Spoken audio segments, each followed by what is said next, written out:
Welcome to the program. We begin in Ethiopia, where President Uhuru Kenyatta, who is in Addis Ababa, Ethiopia, yesterday held a meeting with the United Nations Secretary General Ban Ki-moon to discuss Somalia and the African Union mission in Somalia. The meeting was held on the sidelines of the 26th African Union Summit in Addis Ababa, Ethiopia. Later, President Kenyatta held a bilateral meeting with the President of Namibia, Hage Geingob, with whom he discussed trade issues. The President later presented a report on the African Peer Review Mechanism, APRM, to the Assembly of Heads of State and Government.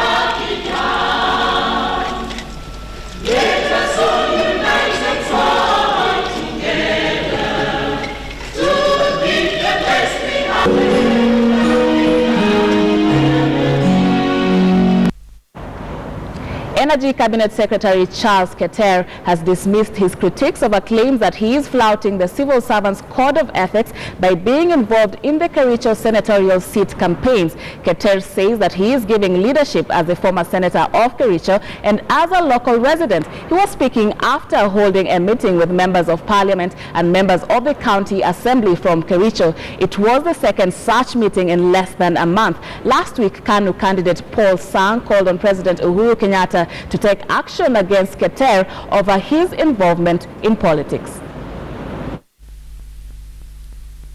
It happens that the president was in Malindi on other issues, and it's just the other day when our nominee for the seat of member of parliament was given clearance, and I think Aaron will also present his by, is it 7 or 8? 8. But we have reserved, we'll start ours. I mean, it's going to be vibrant. You will see us as leaders today, and we have assigned ourselves responsibilities that will campaign in every ward, every village, and the entire county. Former powerful cabinet minister Nicholas Biwott has called for peaceful campaigns in Kericho ahead of the senatorial by-election. Biwott says that leaders should unite, preach peace and engage in politics of development. The Kericho senatorial seat fell vacant following the appointment of Charles Keter to the cabinet. Siasa yako ni ya maendeleo na ufanye kazi pamoja. Na tusiwe kitu ya maana sana. Na nyinyi tuna bahati, mna leaders wazuri ambao hawana mgogoro, ambao wanapenda maendeleo, ambao wanapenda kujenga nchi. Na mimi naamini hapo. Mimi tu ningependa kwamba tuwe tukishukuru waongozi wetu. Kushukuru waongozi wetu na kuwalinda toka juu mpaka chini. Natoka kwa president mwenyewe, deputy yake, waziri kama huyu Charles Keter. Leo ni yako, kesho na mwingine. Na ukisha chakua mtu, stick with that one mpaka election. Let's cross over to Pokot now, and it was a celebratory mood as residents of Kenya's Pokot East Intiati constituency marked a vital occasion in their tradition, an event that they say has been pushed to the back burner for 28 years due to insecurity in the area. More than 260 boys have been initiated into manhood. Kanche Menza with that story. As the sun rises, we witness the boys joining the elders at the venue on this Ngetonuo celebration. The boys have stayed in the bush for 1.5 months, enduring the harsh climate while facing the knife, the covering on their faces symbolic of respect for their mothers and sisters. From a distance, one would have thought that the initiates are fighting among themselves. But in reality, they are giving one bull a thorough beating until it dies. They say this is one of the major steps into the initiation. Tunafuata kitamaduni kama babu zetu toka zamani. Kama alisema huwezi kuchinja, huwezi kuua. Then the bull is slaughtered and shared among women and men. The initiates only get a piece of this skin. They say it will give them an identity with the elders. Kenye ndafanyia kwa saa hizi, taenda kupaka mafuta, ndavalisha shanga, ndavalisha hii kitu, nitaitoa kichwa yangu na hata na hii shanga, ndavalisha, alafu napatia kengele. Skins and hides have been their attire for 1.5 months, but today they got a chance to take a bath and no one was to make an attempt to see them. The initiates are between 6 to 30 years old. Tulichelewa kutoka 1988 mpaka sasa 2015 kwa sababu ya mambo ya security. Lakini sasa naona kama amani inaelekea. How though did they not consider circumcision at a hospital? Wale wameenda hospitali naitwa kama wachinga. Utamaduni ya Pokot ndio vizuri kwa sababu wako na mafunzo kubwa. The initiates are expected to go back into the bushes for yet another night as the final process into adulthood, though parents have expressed a regret over the children's absenteeism in school. Tutaanza kufuatilia syllabus ya shule ama kalenda ya shule. Hakuna tena kutairi watoto kama wengine wanaenda shule. Kamchemenza, KTN, Intiati, Baringo County. Safaricom Foundation, in partnership with the Kenya Diabetes Management and Information Center, yesterday conducted a free medical camp in West Pokot County. The medical camp, the first to be conducted in West Pokot since the establishment of the devolved system of government, benefited about 1,500 community members. Government statistics show that Kenya makes an annual loss of more than 5 billion shillings on time spent by workers seeking better health care and treatment to mild diseases.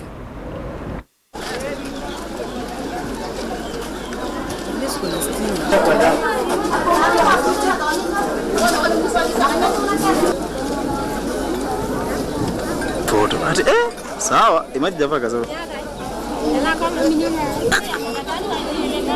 We even look informed.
To Samburu now, and members of the Samburu community living in Isiolo have cried foul over an operation by security officers that has rendered 6 children and over 200 heads of livestock missing. The residents who live along the Ngarendare Valley in Oldonyiro ward of Isiolo County claim that a contingent of armed security officers descended on them early yesterday morning and opened fire randomly, a move that has now led to a mass exodus from the village as locals fear for their lives. This is Ngarendare Valley in Isiolo County. Residents are still in shock after they were woken up by the sound of gunshots at dawn. Members of the Samburu community are now crying foul over an operation by security officers that has rendered 6 children and over 200 heads of livestock missing. Residents claim that a contingent of armed security officers descended on them at 6 a.m. and opened fire randomly, a move that has now led to a mass exodus from the village as locals ran for their lives. Hapa tunasikitika kwa sababu ya kile kilifanyika kwa watu wa jamii yetu wanaishi katika sehemu hii. Walifamiwa na maaskari wa serikali ya Kenya. Wamepigwa asubuhi wakiwa katika maboma yao wakijitayarisha kufanya shughuli zao za kawaida za kujimudu kwa maisha. Boma zimefamiwa. Tukiongea hivi sasa, ng'ombe ya jamii yetu haipatikani, ng'ombe karibu 200 ya familia ya Lekurana na familia ya Lekango. Vile vile kuna watoto 6 ambao hawajulikani walipo mpaka sasa. A tour around a few manyatas made it clear the magnitude of the scare, as only a few women could be seen and children were loitering in the manyatas with no adults to take care of them. Speaking at Garendare when they visited the victims, various Samburu leaders condemned the move by police officers to scare away innocent civilians with live bullets. Potea, mali imepotea, kuna ng'ombe hatuna, mbuzi pia hatuna, kina mama hatujui mahali wako, na hata tuone serikali kuja kusaidia kuwatafuta. So ni kitu ambaye sisi tunatumu sana. Maybe kitu imepangwa na politician ambaye tunajua, na maybe na watu wengine ambaye wako nyuma hii. Isiolo County Commissioner George Natembea said that the operation was a joint initiative between Laikipia and Isiolo counties to flush out bandits in the area after the recent death of 3 people in the clashes pitting Samburu and Dorobo communities. Tukijaribu kuiba mifugo na watu 3 wakakufa. Na tukapata intelligence kwamba wale watu ambao wanafanya hizi vitu wamejificha karibu hii mto wa Garendare, kuna mlima hapo. Wamejenga manyata hapo. So tukakaa kama security team ya Isiolo na Laikipia. Tukakubaliana tufanye joint operation ili tutafute wale watu ambao waliua hawa watu. Tutafute zile bunduki ambazo zilitumiwa na pia wale mifugo ambao wamefichwa huko. The county chief reiterated that police had intelligence report regarding a hideout where a group of bandits who killed 3 people and seriously injured 1 in Leparua grazing area at the Isiolo-Laikipia border were hiding and went for their onslaught. But the operation was botched after the bandits ran into the manyatas, forcing the police officers to retreat in order to avoid hurting innocent civilians. Leaders are now asking the police to aid in the search for the missing persons, adding that it wasn't clear if the victims are alive or dead after running into the vast thicket. Julian Kamau, KTN News. We'll take a short break now here on Weekend at 1. Don't go too far.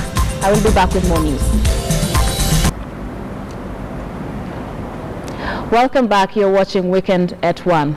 Now, the Kisii University management is lashing out at the Commission on University Education for what they say is lacking professionalism in carrying out its mandate. They are accusing the body for maliciously damaging its reputation in the eyes of the public.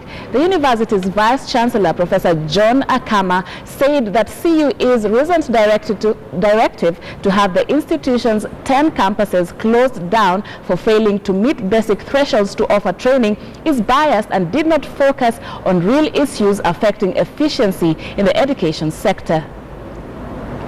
These people, these elitists, in the name of Q, sitting down there in Nairobi, because I hear they have not even visited our campus here in Eldoret, some of those top people. You just sit there, about 5 people, and say that you close the university, a university which has received overwhelming support from the parents, from the politicians, from the students. That is completely against the law of natural justice. We thank the government which intervened and came up with this way forward, whereby we have been given a whole year so that we revisit those recommendations and improve, because the spirit here in education systems is to improve our systems. By the way, if we have got to measure university education internationally, it's possible that when our university can be closed, maybe all of them, because universities are supposed to be doing research. It was not about the issues of capacity, as he said the other day, that we need more classes, we need more books in libraries. It was not about that. That's why after the meeting, university had a meeting with the CS and the whole team, and they agreed the way forward. It was very clear. But again, the same commission, through Professor Some, is trying again to move another step forward, trying again to destroy the image of Kisii University. I talk as representative of over 1 million people living in this county. And I said last week that we are the people who requested that we need a public university to be able to compete with other public universities around for quality, so that students have a variety to choose. And because of the influence, the quality, a number of students, a big number actually chose to study in Kisii. Now in Meru County, there was tragedy as a quarry caved in, killing a number of people, and residents are now complaining that this is an occasion that has happened over time and again, and are now calling for interventions from the NEMA agency. Let's now take a look at that story.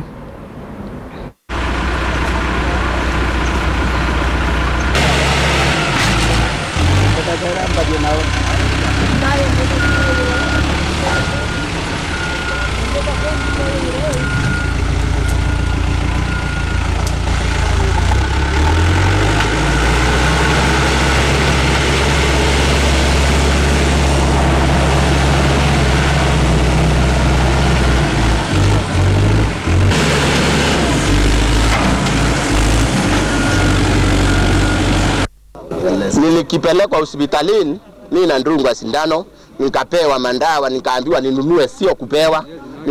Sindano tu nilindungwa. Wakaniambia nikanunue ndawa. Na wakaniambia hata kesho nirundi. Hata kama tunajua mnatafuta riziki, lakini ni vizuri kuweka maisha yenu mbele. Aswa wakati mnachimba kwale alafu mnachimba shimo inaingia ndani, ni maisha yenu mnahatarisha. Kwa hivyo ningeomba aswa watu ya NEMA waweze kutembea hii area na waweze kuadvise hao watu, na sisi wakati tunapatiana advice, unajua uwezi pembeleza mtu. Kwa hivyo ninaomba hata kupitia kwa mheshimiwa deputy governor na ofisi ya county, ningeomba hizi kwale zifungwe, kwa sababu watu wanaendelea kuhatarisha maisha yao, watu wanaendelea kukufa na jamii zao wanaendelea kulia. Na pia wale watu ambao nimeona kuna watu wamejenga manyumba hapa karibu, waweze kuondoka na waweze at least kutafuta mahali ambapo ni safe.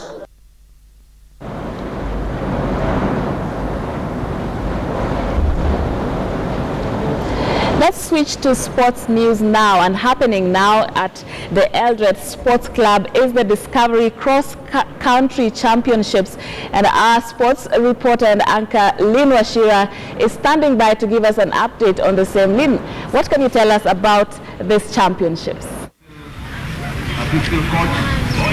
You're very right, Sharon, and indeed we're coming live to you from the Eldoret Sports Club, which is of course in Uasin Gishu County, and the event is the 25th edition of the Discovery Cross Country Championships, an event that we could possibly say that it has come to an end because the senior men 10 kilometers race is over.